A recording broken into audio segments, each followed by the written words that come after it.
Hello दोस्तों, स्वागत है आपका हमारे इस यूट्यूब चैनल पर। तो बन रहिएगा हमारे साथ, क्योंकि प्रतिशत के इस क्वेश्चन को हम बहुत ही आसान और बहुत ही सिंपल तरीके से आपको समझाने वाले हैं। यदि इस प्रकार के क्वेश्चन को आप एक बार समझ गए तो कभी भी इस प्रकार के क्वेश्चनों को आप आसानी से सॉल्व कर सकते हैं।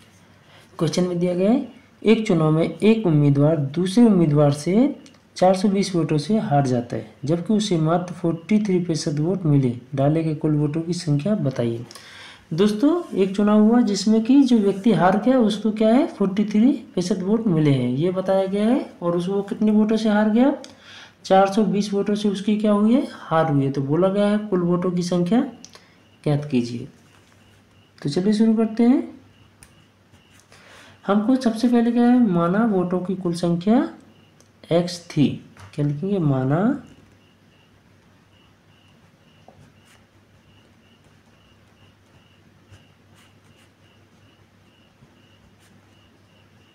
कुल संख्या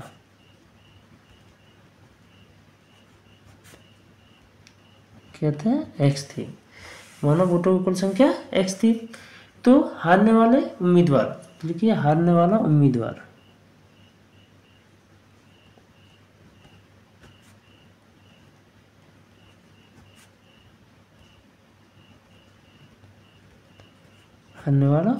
बराबर कितने प्रतिशत वोट मिले दोस्तों उसको? 43%। यहाँ लिखिए 43%। ये किसको मिले? हारने वाले उम्मीदवार को। अब क्या है, और उसकी हार कितने वोटों से हुई? यहाँ लिखिए हार बराबर 420 वोट। क्या है? 420 वोट से क्या हुआ? वो हार गया। यही दिया गया है। 43% मिलने के बाद 420 वोटों से हार गया। तो यहाँ लिखिए अब जीतने वाला उम्मीदवार।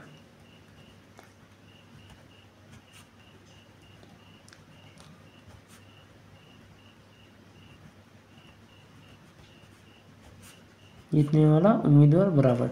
तो दोस्तों यहाँ पर एक चीज़ सोचिए, यदि हारने वाले उम्मीदवार को 43% वोट मिले हैं तो जब जीतने वाले को कितने प्रतिशत मिले होंगे?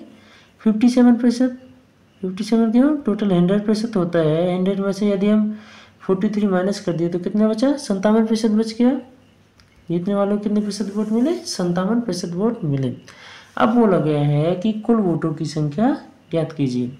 तो दोस्तों अब एक चीज़ यहाँ पर निकालिए कि जीतने वाले से हारने वाले को कितने प्रतिशत वोट कम मिले हैं। कितने प्रतिशत वोट कम मिले हैं दोस्तों? यहाँ पर क्या था, जीतने वाले का कितना है? 57% मिले हैं। और हारने वालों को कितने प्रतिशत मिले हैं? 43% वोट मिले हैं। यही है। जब हम इसको क्या करेंगे, माइनस करेंगे तो क्या होगा? यहाँ पर 57 माइनस 43 इक्वल टू क्या हो जाएगा? 40। मतलब 14% वोट जो है क्या है, हारने वाले को कम मिले हैं। एक बार 57 में से अगर 43% को माइनस करेंगे तो क्या बचेगा? हमारा 14% बच जाएगा।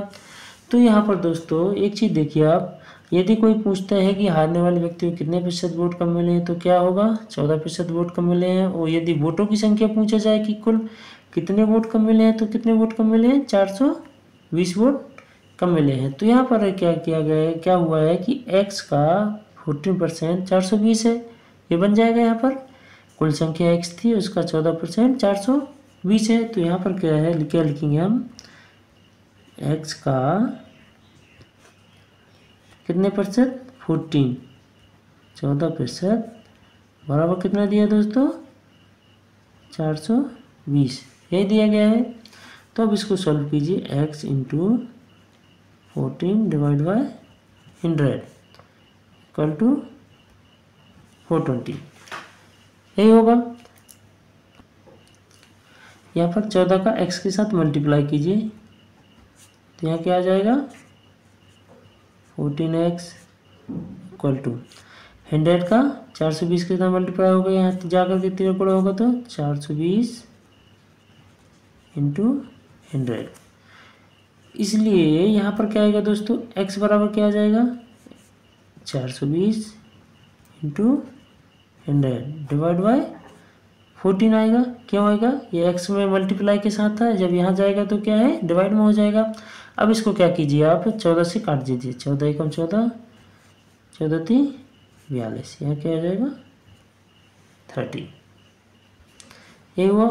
तो x बराबर यहाँ पर क्या हो जाएगा दोस्तों 30 इंटू 100, ये बचा 30 इंटू 100, 30 ये बच गया, 100 ये हुआ। तो x बराबर क्या आ जाएगा दोस्तों, जब 100 का 30 में मल्टीप्लाई करेंगे तो क्या हो जाएगा 3000। मतलब दोस्तों उस जो चुनाव हुआ था उसमें कुल वोटों की संख्या कितनी थी, 3000 थी, जिसमें से कि हारने वाले जो उम्मीदवार था उसको कितने प्रतिशत वोट मिले थे, 43%, और जीतने वाले को मिले थे 57%। तो इसमें क्या हुआ था कि कुल जो हारने और जीत का जो अंतर था वो कितने परसेंट था, 14% था। तो यहाँ पर 14% जो था वो कितना था, 420 वोटों से हारा था। तो हमको यहाँ पर एक चीज़ पता चल गई थी कि जो 14% है, जितनी भी संख्या है वोटों की, उसका जो 14% है वो क्या है, 420 है। तो हमने यहाँ पर क्या किया, एक इक्वेशन बन गई, x का 14% 420 है। इसको जब सॉल्व किया, x into 14 divide 100 equal to 420, इसको जब हमने सॉल्व किया तो हमारा कितना आया यहाँ पर 30 इंटू 100, ये आ गया। जब इसको हमने मल्टीप्लाई किया तो क्या आ जाएगा 3000 वोट, यहाँ लिखिए 3000 वोट, कुल वोटों की संख्या थी 3000। तो दोस्तों इस प्रकार से हम इन क्वेश्चनों को आसानी से सॉल्व कर सकते हैं। हमें उम्मीद है कि हमारा समझाया हुआ आपको अच्छा लगा होगा और अच्छी तरह से आपको इस क्वेश्चन को समझ में आया होगा। तो दोस्तों यदि हमारा वीडियो आपको अच्छा लगा तो हमारे वीडियो को लाइक कीजिएगा, शेयर कीजिएगा, एंड चैनल को सब्सक्राइब कीजिएगा ताकि आने वाली वीडियो आपको जल्द मिल सके। धन्यवाद।